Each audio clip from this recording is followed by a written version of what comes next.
A paz do Senhor Jesus, estamos iniciando mais um Instantes Finais, a sua aula de escatologia no seu lar. Eu quero agradecer a você por sua audiência, a você que diariamente assiste não só os Instantes Finais, mas toda a programação da Rede Brasil, a você que tem divulgado aí para os seus familiares e amigos, a você que tem compartilhado nas suas redes sociais, a você que tem participado do nosso programa através do WhatsApp, a você que tem enviado a sua mensagem, a sua crítica, a sua opinião, a sua sugestão, e a você também que tem enviado a sua pergunta para nós. Que Deus te abençoe, que as bênçãos de Deus continuem sendo derramadas sobre você e sobre toda a sua família. Faça da sua casa uma sala de aula. É muito importante que você acompanhe a nossa programação com a sua Bíblia. Se puder, com o seu caderno de anotações, anote. Se puder, tire foto aí dos gráficos, das imagens que estamos mostrando aí, para que você possa rever, para que você possa relembrar esses assuntos tão complexos, mas tão maravilhosos do livro do Apocalipse. E eu gostaria de lembrar mais uma vez, né, que você pode assistir a nossa programação de várias formas diferentes.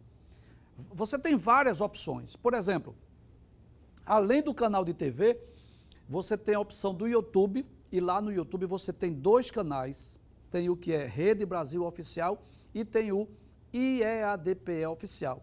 Você também tem a opção lá do site www.iadpeplay.org.br e você também tem o aplicativo da Rede Brasil. Você pode baixar esse aplicativo aí no seu Play Store, Rede Brasil TV, e você pode assistir de qualquer lugar no seu próprio celular ou smartphone, tá certo? Se você tem alguma dúvida ou uma mensagem para nós, anote aí o número do WhatsApp, 994661010.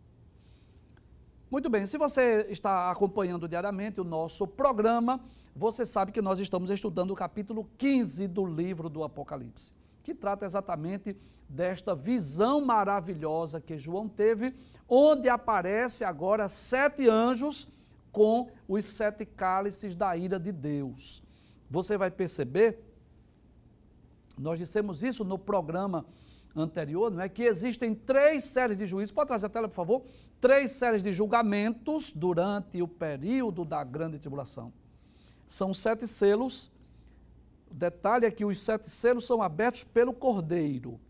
É o próprio Cristo que abre os 7 selos.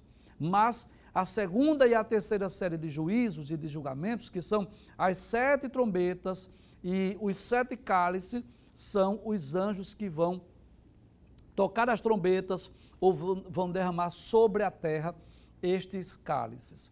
No programa anterior, nós só explicamos um versículo, que foi o versículo 1. Abre a tela, por gentileza, capítulo 15, versículo 1. Muito bem. Nós só explicamos esse texto ontem, quando João disse que viu um grande e admirável sinal no céu, ou seja, mais uma visão que João teve, mais uma visão que ele mesmo chama de admirável, né? Nós dizemos que é uma aparição maravilhosa. E que visão foi essa, João? Ele diz, 7 anjos que tinham as 7 últimas pragas.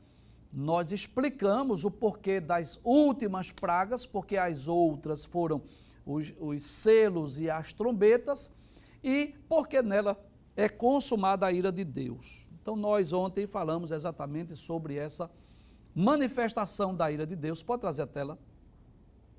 Procuramos deixar bem claro ontem aos nossos queridos telespectadores, que são pessoas, em sua maioria cristãs, em sua maioria evangélicas, mas também, graças a Deus por isso, temos muitos internautas e muitos telespectadores que não são evangélicos ou são de outras religiões.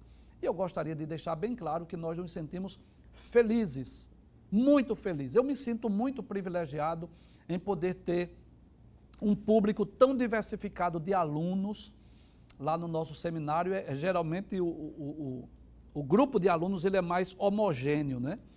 Geralmente são evangélicos, pentecostais, né?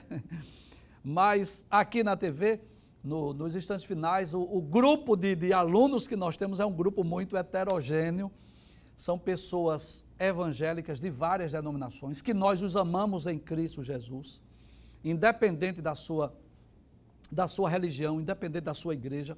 Quero te dizer que nós te amamos, quero agradecer por sua honrosa audiência. Eu fico feliz, eu fico maravilhado quando eu encontro alguém, e as pessoas às vezes dizem assim: olha, meu pai não é crente, a minha mãe não é evangélica, mas não perde o programa, assiste o programa, glória a Deus, por isso eu fico feliz. Então, levando em conta que nós temos assim muitas pessoas não evangélicas, ou de outras religiões assistindo o nosso programa, nós ontem nos detemos sobre esse tema, sentimos a direção do Espírito Santo para falar sobre a manifestação da ira de Deus. Porque muita gente faz essa pergunta: como é que um Deus tão bom, tão misericordioso, ele vai fazer isso, vai mandar os anjos derramar essas taças? E aí nós explicamos, né? Que Deus é longânimo, que Deus é misericordioso, que Deus é amor, mas ele é justo. E a justiça de Deus exige isso, né? Que os justos sejam recompensados e os pecadores, os incrédulos, os próprios seres espirituais do mal sejam punidos, sejam castigados.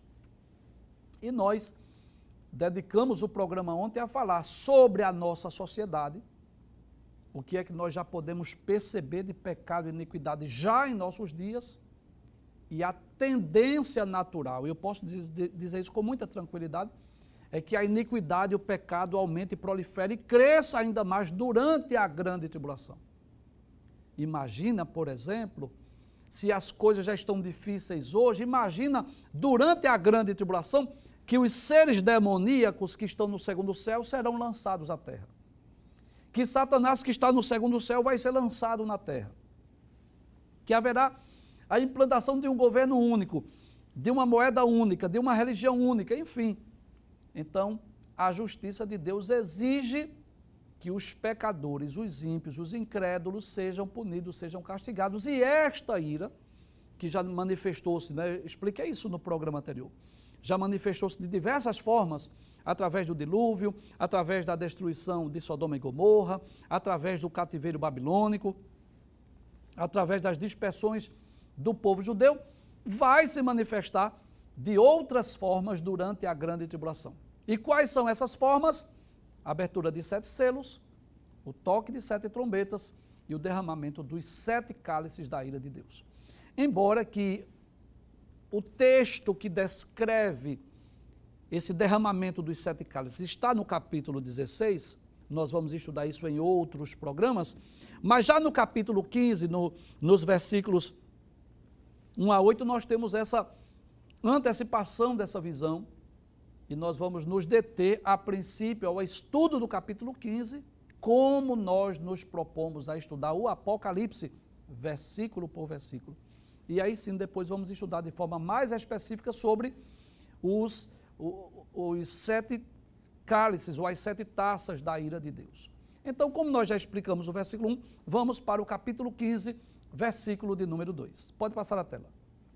Aí João disse: e vi um como mar de vidro misturado com fogo. O que é isso, professor? As pessoas vão perguntar. Então, antes que você pergunte, eu já vou lhe responder. Traz a tela, por favor. Primeiro, eu gostaria de dizer que qualquer um de nós, não só João, não, qualquer um de nós, se nós tivéssemos um arrebatamento de espírito, se a alma e o espírito saísse do corpo e nós fôssemos lá no céu, e Deus começasse a mostrar para nós o trono, as maravilhas, as belezas do céu, tenha certeza disso, que ao retornarmos à terra, se nós fôssemos falar para alguém ou escrever isso, nós não teríamos como explicar na sua essência, na sua perfeição. E por quê, professor? É simples. Não há nada aqui na terra que possamos comparar as coisas celestiais. Eu diria que tem como comparar, mas eu diria que são comparações muito distantes. Então, quando a Bíblia fala, por exemplo, de ruas de ouro, de pedras preciosas que estão lá na nova cidade, nós cremos que ali é apenas formas, meios, maneiras de nos mostrar pelo menos uma ideia daquilo que está reservado para nós. Nós já citamos esse texto em vários programas, mas como nunca é demais ler a Bíblia, não é? Eu vou dizer o que Paulo disse, não me canso de dizer-vos as mesmas letras ou as mesmas palavras, porque é segurança para vós. E eu quero ler o capítulo 2, versículo 9, da primeira carta de Paulo aos Coríntios. Veja que coisa interessante.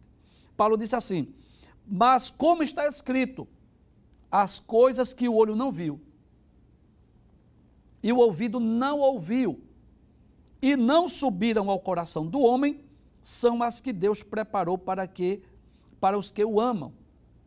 Então, aquilo que Deus preparou para nós, o texto nos mostra 3 características.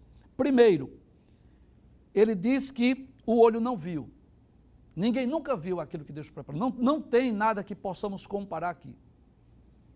Uma das cidades mais famosas do mundo, mais belas do mundo hoje, chama-se Dubai.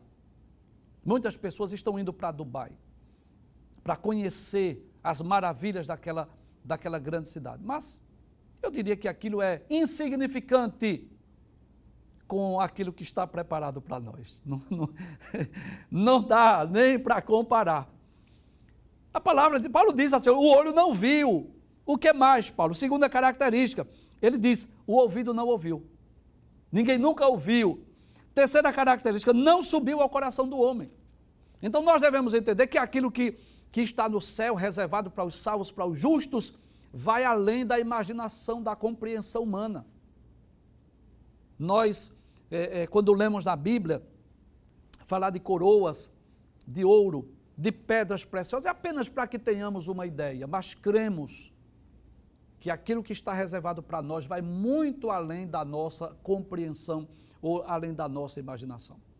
Então, diante daquela maravilha que João viu, inclusive, no capítulo de número 4, versículo de número 6, se você puder, abra a sua Bíblia. Capítulo 4, você já sabe a visão do trono da majestade divina. Esse capítulo maravilhoso que nós já explicamos. No capítulo 4, versículo 6, João diz assim: e havia diante do trono de Deus. O que é que tem aí, João? Me diz aí, diante do trono de Deus, o que foi que você viu? Aí ele disse: como mar de vidro, semelhante ao cristal. Então era como se fosse, talvez, o piso, vamos pensar assim, talvez o piso lá não fosse nenhum material aqui da terra, nenhum material conhecido aqui. João disse, era como se fosse um mar de vidro. É como se fosse algo belíssimo, algo maravilhoso que está diante do trono de Deus. Aí no capítulo 15, versículo 2, ele fala mais uma vez, que naquela visão que ele viu os 7 anjos, além de ver os 7 anjos, ele diz, e vi um como mar de vidro. Volta o texto, por gentileza. Um mar de vidro misturado com fogo. E também os que saíram vitoriosos da besta. Antes de nós explicarmos todo o versículo 2, traz a tela, por gentileza. O que é sair vitorioso da besta? Professor, me explica essa frase aí. Saíram vitoriosos da besta. Então eu gostaria de dizer que não significa dizer que venceu uma luta, venceu uma guerra no aspecto físico, material, não. Porque a Bíblia está repleta de história de guerras, de conflitos armados. O povo de Israel já se envolveu com dezenas de guerras, de batalhas contra filisteus, amorreus, jebuseus, midianitas, cananeus, enfim. Mas, quando ocorriam essas guerras, quem era que saía vitorioso? Aquele que derrotasse o exército inimigo. E em algumas batalhas, Israel foi vitorioso, porque venceu o exército inimigo, mas em outras batalhas foi o inverso. Israel foi derrotado, porque o exército inimigo venceu ou destruiu o exército de Israel, embora que não tenha extinta a nação, mas venceu. Só que esse texto aqui, quando fala sobre aqueles que saíram vitoriosos da besta, não significa dizer, no sentido literal, que venceram uma luta física, que tinha mais estratégia de guerra ou material bélico, não, é o inverso. Vencer a besta nesse texto significa morrer, por incrível que pareça. Significa dizer assim, não se curvaram diante da imagem da besta, não adoraram o anticristo, não adoraram o falso profeta, não aceitaram a marca da besta. É esse o sentido. Volta, por favor, mais uma vez. E vi um como mar de vidro misturado com fogo, e também os que saíram vitoriosos da besta. Observe, onde eles estão? No céu. Estão lá no céu, saíram vitoriosos da besta, por quê? O texto vai dizer, saíram vitoriosos da besta e da sua imagem e do seu sinal. Quem é a besta? O anticristo. Quem é a imagem da besta? Uma estátua que será levantada, será erguida e haverá exigência, obrigatoriedade de adoração durante a grande tribulação. E do seu sinal? Um recurso tecnológico, uma espécie de chip ou algo parecido que será implantado nos homens. E do número do seu nome, que é exatamente esse número que será imposto, esse recurso tecnológico, talvez uma espécie de moeda eletrônica, digital, alguma coisa assim, que estava junto ao mar de vidro e tinham as harpas de Deus. Então esse grupo que saiu vitorioso, não foi os que mataram, foi os que foram mortos. Que coisa interessante.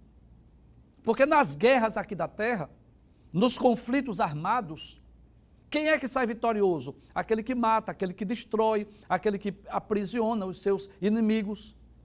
Nesse texto, capítulo 15, versículo 2, sair vitorioso significa assim, significa dizer assim, estes que estão aí, essa multidão que você está vendo, olhe na imagem lá, essa multidão de pessoas. Essa multidão que você está vendo, abre a imagem, por gentileza, para que tenhamos uma ideia.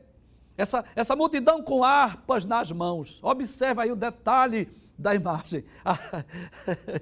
Eles têm harpas na mão, glória a Deus. Saíram vitoriosos da besta, da sua imagem, do seu sinal. Por quê? São pessoas que, traz a tela por favor, durante a grande tribulação, estarão aqui na terra, não vão aceitar a marca da besta, não vão aceitar a religião do falso profeta, não vão participar de nenhum culto, nenhuma adoração ao anticristo. E essas pessoas serão mortas. Professor, como é que o senhor sabe disso? É simples, ele foi visto lá no céu. Essa grande multidão foi vista lá no céu, não estava aqui na terra, não. Então, veja que coisa interessante. Os 144 mil que aparecem no capítulo 7, sendo selados por Deus, no capítulo 14 aparece no céu. A grande multidão que ninguém podia contar, capítulo 7, versículos 9 a 14 do Apocalipse, também foram mortas. Onde aparece? No céu. As duas testemunhas, capítulo 11, que serão mortas pelo anticristo, pelo falso profeta. Onde aparece? No céu. E agora, quem é que aparece? Aparece aí esta multidão. Abre o texto mais uma vez. E também os que saíram vitoriosos da besta. Ou seja, serão aqueles que durante a grande tribulação, pode trazer a tela? Não vão aceitar a marca da besta, a religião do falso profeta, não vão adorar o anticristo, serão perseguidos e serão mortos. E aí eu aproveito para explicar, para responder algumas perguntas que as pessoas fazem com muita frequência. Professor, haverá uma oportunidade para quem não for arrebatado? Será que se a pessoa não for arrebatada, pode ir na segunda leva, na segunda chance? Como é comum essa pergunta? Eu não gosto de falar de segunda chance, não gosto dessa palavra.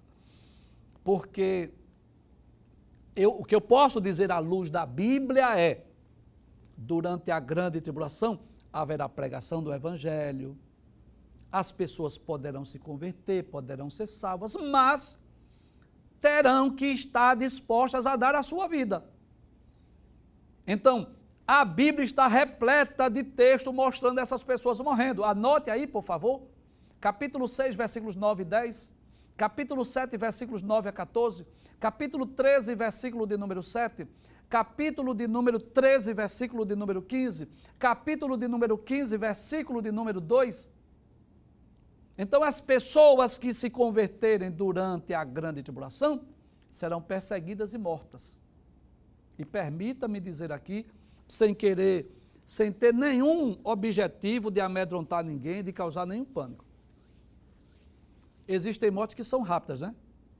Um tiro, tal, uma cadeira elétrica, é rapidinho, morreu, né? Mas você sabe que, pelo menos no primeiro século da era cristã, nos primeiros séculos, houve torturas antes da execução. E aí está o perigo maior. É que às vezes não é simplesmente dizer assim, e aí você vai negar a Cristo ou não, então dá um tiro nele, pô, morreu. Às vezes não é tão simples assim. Às vezes as pessoas são presas e passam por vários processos de tortura antes que venha a execução final.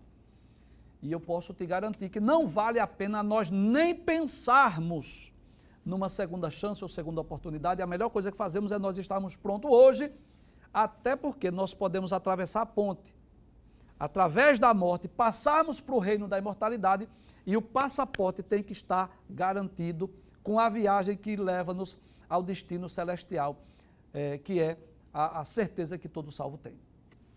Então, João viu os 7 anjos, João viu uma espécie de um mar de vidro, e João viu uma grande multidão de pessoas que foram vitoriosas da besta, da sua imagem, do número da besta, que este grupo de pessoas que na terra preferiram a morte, ou levando em conta o futuro, vão preferir a morte do que aceitar o plano de governo do anticristo e a sua religião.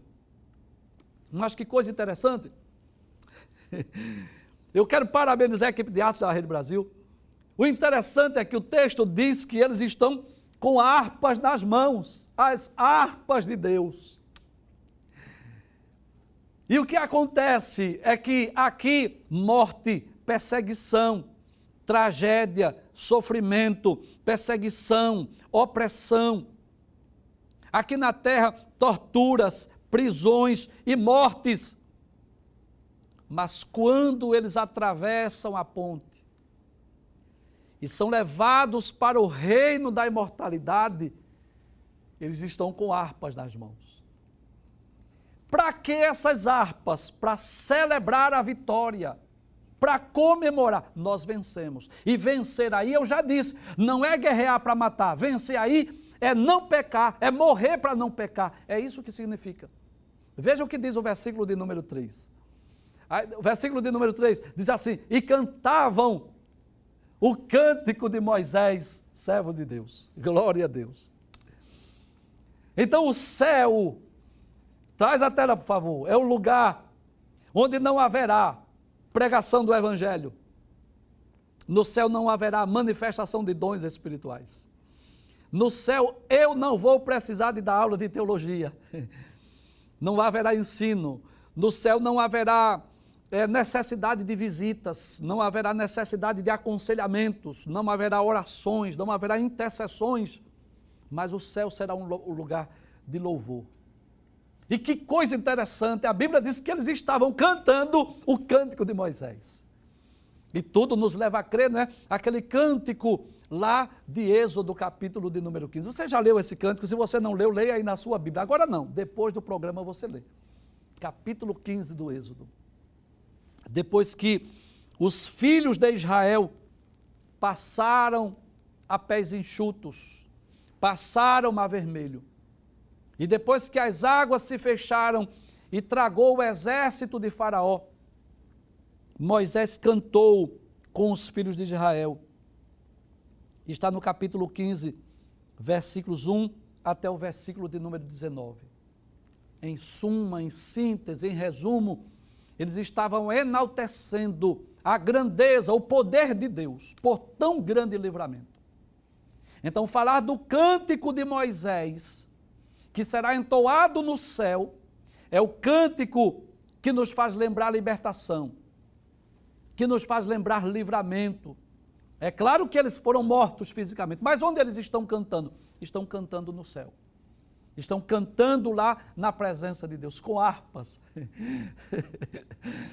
E talvez você pergunte, mas professor, como é que eu vou fazer que eu não sei tocar harpa? Eu também não sei, mas cremos que chegarmos lá, nós vamos tocar essas harpas. Passa o texto, por gentileza, abre a tela, por favor. E cantavam o cântico de Moisés, servo de Deus, e o cântico do Cordeiro. Glória a Deus, são dois hinos diferentes, são duas músicas. Traz a tela. Então, o cântico de Moisés é um cântico mais específico para o povo judeu. Principalmente lembrando dos feitos, das obras, das maravilhas.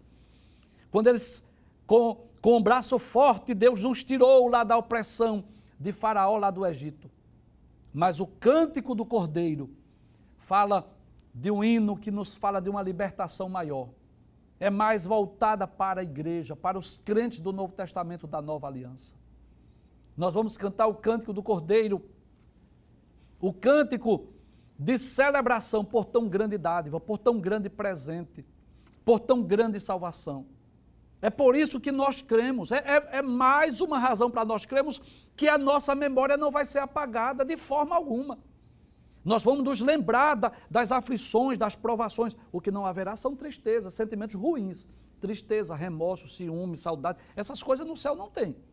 Mas os sentimentos bons, com certeza nós teremos.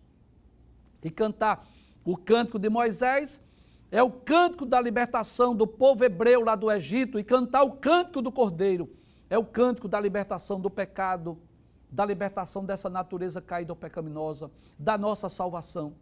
Nós estaremos lá louvando, exaltando, enaltecendo, engrandecendo o nome de Deus. Abre a tela mais uma vez, por gentileza. Aí diz, o que é que eles vão dizer?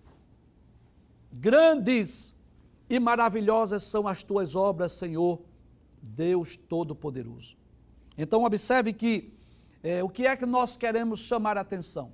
Pode trazer a tela. Primeiro, que o céu é um lugar de cântico, o céu é um lugar de louvor, o céu é um lugar de adoração. Capítulo 4, versículos 9 a 11 diz assim, e quando os animais davam glória e honra e ações de graças, ao que estava assentado sobre o trono e ao que vive para sempre, os 24 anciãos prostravam-se diante do que estava assentado sobre o trono, adoravam o que vive para todo sempre e lançavam as suas coroas diante do trono, dizendo, digno és, Senhor, de receber glória e honra e poder, porque tu criaste todas as coisas e por tua vontade são e foram criadas.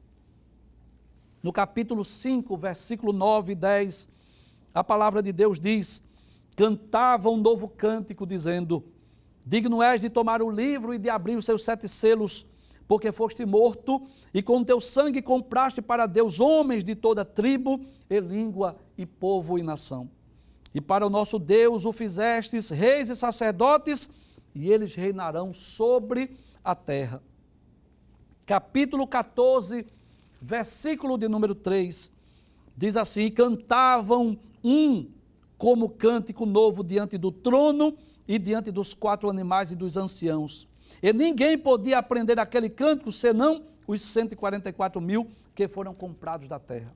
Então eu posso dizer que no céu, esta não será a nossa única atividade no céu. Não, não. No céu nós teremos atividades, inclusive nós vamos reinar com Cristo sobre a terra. Então ninguém pensa que lá no céu a gente vai ficar só num grande coral lá cantando. Não, não só é isso não. Mas eu posso dizer que isso também faz parte da nossa adoração pelos séculos dos séculos. A nossa adoração aqui na terra, ela é pela fé. Nós adoramos, enaltecemos, engrandecemos, glorificamos, quer seja por palavras, quer seja através de cânticos, quer seja através de poesias, adoramos e enaltecemos a Deus, mas nós não estamos na presença dEle. Nós não estamos vendo ainda Ele, mas em breve nós estaremos no céu. Essa adoração será perfeita, porque nós já teremos corpos gloriosos e incorruptíveis, nós já teremos sido transformados e estaremos na presença de Deus, tributando a Ele a glória, o louvor, a majestade que lhe é devida. Hoje, por enquanto, só quem está fazendo isso são os seres angelicais. Mas no futuro, a igreja se unirá aos seres angelicais para louvar a Deus na sua presença. Volta a tela, por gentileza, capítulo 15, versículo 3. Então eles estão cantando o cântico de Moisés, o cântico do Cordeiro, e dizendo: grandes e maravilhosas são as tuas obras, Senhor. Então eu posso dizer que cada um de nós podemos também dizer isto: grandes e maravilhosas são as tuas obras, ó Senhor. Infelizmente, é lamentável quanto tem crescido o número de ateus, de materialistas no mundo. Pessoas que se orgulham em dizer que são ateus. Eu digo isso com tristeza e com pesar no meu coração. Se ser ateu significa intelectualidade, eu não quero ser um homem intelectual. Porque isso é uma falácia do meio acadêmico. O meio acadêmico procura incutir na mente dos nossos jovens que uma pessoa intelectual não crê na Bíblia. Então, se para ser intelectual tem que ser ateu, é preferível não ser intelectual. Porque as obras de Deus são muito grandes e a ciência prova isso. Qualquer área da ciência que você for estudar, seja ela qual for, você vai testemunhar isso, que as obras de Deus são grandes e são maravilhosas. Deus deixou a sua marca no universo. A marca de Deus está em todas as coisas, em todos os lugares.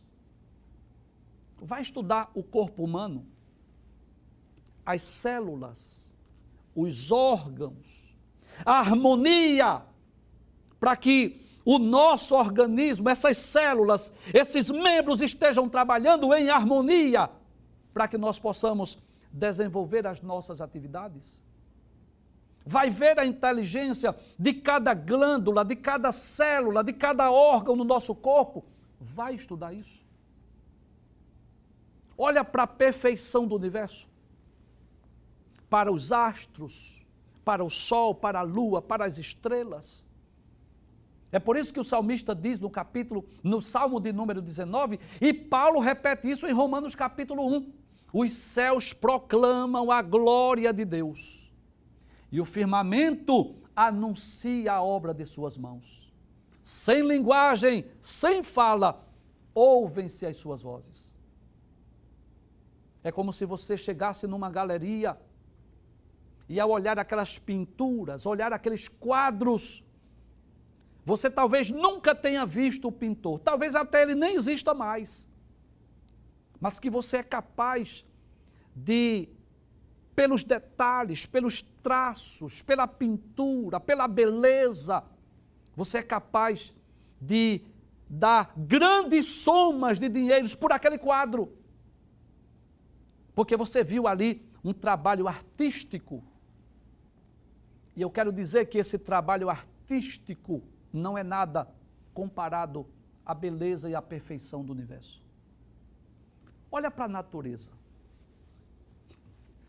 Olha para aqueles programas que vai falar sobre os animais, quer seja nas profundezas dos mares, quer seja lá nos safaris na África, onde for. Assista aqueles programas e procure entender essa sabedoria de Deus. Deixa eu dar só um exemplo, só um. Quero dar 2, nem 3 exemplos. Quem é que ensinou a ave pegar aqueles talinhos de folhas e fazer um ninho e depois chocar no ninho os ovinhos? E quando nascerem os filhotes, ir buscar alimento e colocar no bico deles. E depois ensiná-los a voar até que eles possam, cada um, viver a sua vida. Não há outra resposta senão Deus. Então, às vezes as pessoas... Eu vou dizer algo aqui, mas não tenho nenhuma pretensão de criticar A ou B, mas é uma realidade.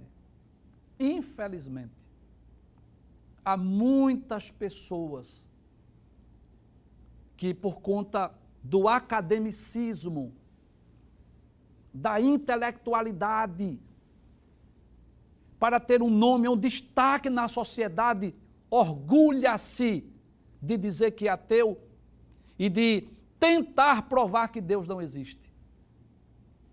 Mas a marca registrada de Deus está em todos os lugares. 24 horas nós estamos inspirando oxigênio. 24 horas o nosso coração está batendo dentro de nós. Isso é um sinal que Deus deixou em nós, que sem Ele nós não somos nada. Eu acho fantástico o capítulo 17 do livro dos Atos dos Apóstolos. Porque Paulo usava uma estratégia missionária. Sabe o que é que Paulo fazia? Quando Paulo estava falando para judeu, Paulo falava das Escrituras, mostrando que Jesus é o Cristo. Mas quando Paulo estava falando para gentios, que não tem a Bíblia, que não tinha as Escrituras, Paulo falava da grandeza e do poder de Deus. E Paulo foi levado ao Areópago, na cidade de Atenas, onde estava o berço da filosofia, onde estavam os sábios da época. E Paulo começa a falar da grandeza desse Deus. Porque quando Paulo chegou em Atenas, o seu espírito se comoveu, vendo a cidade entregue à idolatria e adorando a vários deuses. Aí Paulo achou um altar que estava escrito assim: ao Deus desconhecido. Paulo disse: pronto, é aqui que eu vou pregar. Este que vós honrais, não conhecendo, é o que eu vos anuncio. Aí ele começa a falar sobre Deus. Dizer que Deus fez o mundo, tudo que nele há. Isso está em Atos capítulo 17, versículo 24. Diz que ele é Senhor do céu e da terra, não habita em templos feitos por mãos humanas, não é servido por mãos de homens como que necessitando de alguma coisa. Paulo diz: pois ele mesmo é quem dá a todos a vida, a respiração e todas as coisas.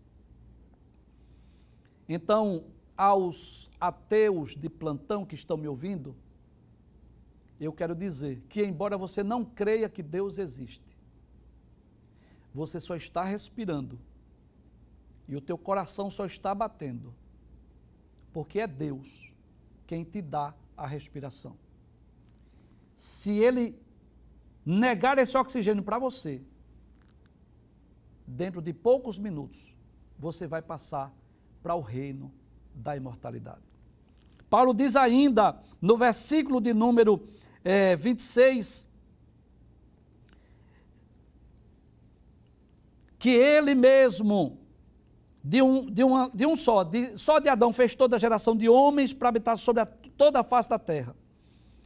E o versículo 27 ele diz qual era o propósito dessa criação: para que buscasse o Senhor, se porventura tateando os pudesse achar. Versículo 28, Paulo diz: porque nele, ou seja, em Deus, nós vivemos, nos movemos e existimos. Em outras palavras, Paulo está dizendo: sem Deus não tem vida, sem Deus não tem respiração, sem Deus não temos nada.